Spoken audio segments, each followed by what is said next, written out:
वहीं चंडीगढ़ में हरियाणा के कृषि मंत्री जेपी दलाल ने प्रदेश में खाद की कमी और उपज खरीद को लेकर प्रेस वार्ता की। रिपोर्ट के जरिए देखिए। चंडीगढ़ में हरियाणा के कृषि मंत्री जेपी दलाल ने प्रदेश में खाद की किल्लत को लेकर प्रेस वार्ता की और खाद की कमी संबंधी अफवाहों को सर से नकार दिया। वहीं कृषि मंत्री ने सरकारी मंडियों में उपज की रिकॉर्ड खरीद का दावा किया। आपको बता दें, पिछले कई महीनों से प्रदेश में खाद की कमी की खबरें आ रही थी, जिन्हें लेकर कृषि मंत्री जेपी दलाल ने प्रेस वार्ता की और कहा कि प्रदेश में खाद की कोई कमी नहीं है, सभी को पर्याप्त मात्रा में खाद मिलेगा। बता देना चाहता हूं कि हरियाणा के अंदर डीएपी खाद की कोई कमी नहीं है और ना ही कमी रहेगी। टोटल जो खाद की इस रबी सीजन की आंकड़ा है, पिछले साल 2021-22 का एस्टीमेट हमारा जो है, यूरिया की 11 लाख मीट्रिक टन की जरूरत होती है, जिसमें से हमारा 1 अक्टूबर को 1,36,683 मीट्रिक टन हमारे पास स्टॉक था और 27 तारीख तक इस महीने में 1,23,373 मीट्रिक टन आ चुका है। दोनों मिलाकर के 2,60,056 मीट्रिक टन यूरिया की उपलब्धता हुई है और कुल बिक्री 90,216 की हुई है। पिछले साल जो बिक्री हुई थी इसी अवधि में 66,345 की थी। लगभग 40% यूरिया ज्यादा बिका है और हमारे पास 1,70,840 मीट्रिक टन। तो ये समझो आपको किस 33-34 लाख बोरी यूरिया उपलब्ध है अभी भी हमारे पास। कृषि मंत्री ने कहा कि अफवाहों के चलते किसानों में अफरा तफरी मची, जो आधारहीन है। किसानों को जरूरत के मुताबिक पर्याप्त मात्रा में खाद उपलब्ध कराया जाएगा। हमारा टारगेट ये है कि 1 लाख मीट्रिक टन हम नवंबर में भी उपलब्ध करा देंगे किसानों को। 1,10 की मांग करी है, 1,10 की हाँ भी कर रखी है, लेकिन इतनी जरूरत नहीं पड़ेगी। ये जो हवा खड़ा कर रखा था, ये उसी तरह का हवा था जिस तरह का यह हवा था कि भाई धरती चली जाएगी, मंडी चली जाएगी, एमएसपी खत्म हो जाएगी, और ये एक अफवाह फैला दी कि डीएपी नहीं मिलेगी। जो सरकार के खिलाफ लोग आंदोलन कर रहे हैं, विपक्षी पार्टियां हैं, उनका अपना ध्येय है कि अव्यवस्था फैलाएं, सरकार को बदनाम करें। लेकिन मैं किसान भाइयों को पहले भी बता चुका हूं कि एक एकड़ के लिए urea, DAP, super phosphate, single super phosphate, NPK हमारे पास उपलब्ध है और रहेगी। किसी भी किसान को, हरियाणा के किसान को खाद की वजह से कोई ये कहे कि मेरा 1 एकड़ रह गया वंचित, वो ऐसा नहीं होने देंगे। मैं अपने सारे किसान भाइयों को आश्वस्त कर देना चाहता हूं। मंत्री जेपी दलाल ने कहा कि सरकार हालात पर नजर बनाए हुए है और जरूरी कदम उठाने जा रही है।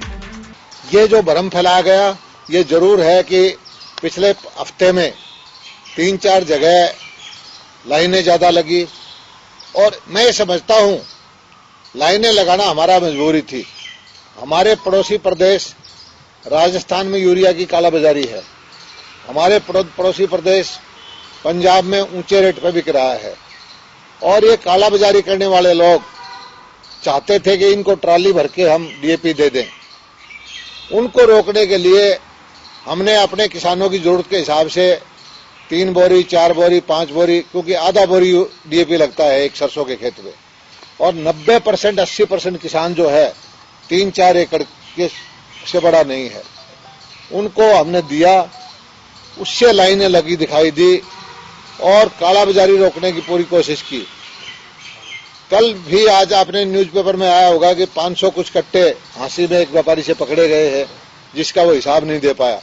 कालाबाजारी करने वाले लोग जो हैं वो भ्रम फैला करके, शॉर्टेज दिखा करके महंगा बेचना चाहते थे, लेकिन हमने पूरा 1200 रुपए में प्रत्येक किसान को, थोड़ा बहुत दिक्कत तो उनको हुई है, उनसे हम क्षमा याचना करते हैं, लेकिन किसी भी तरह की शॉर्टेज हरियाणा में ना डीएपी की होगी ना यूरिया की होगी। हमारे पास जो आंकड़ा है यह सिद्ध करता है कि पहले से 20% ज्यादा हमारे पास यूरिया है भी, और भी आएगा। डीएपी भी हमारे पास 20% ज्यादा है। किसी भी तरह की कोई कमी खाद की नहीं होने देंगे। और इस खाद की हम पहले से सक्रिय थे।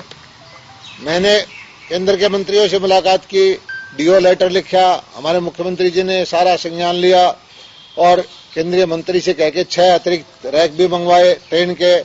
और इन जिलों के अंदर एडिशनल चीफ सेक्रेटरी रैंक के अधिकारियों की 25, 26, 27 3 दिन उनको डिस्ट्रिक्ट हेडक्वार्टर में बैठा दिया कि कहीं पर भी आपको कोई दिक्कत लगती है तो फैसला करो और यूरिया की या डीएपी की या खाद की कोई कालाबाजारी न होने दे।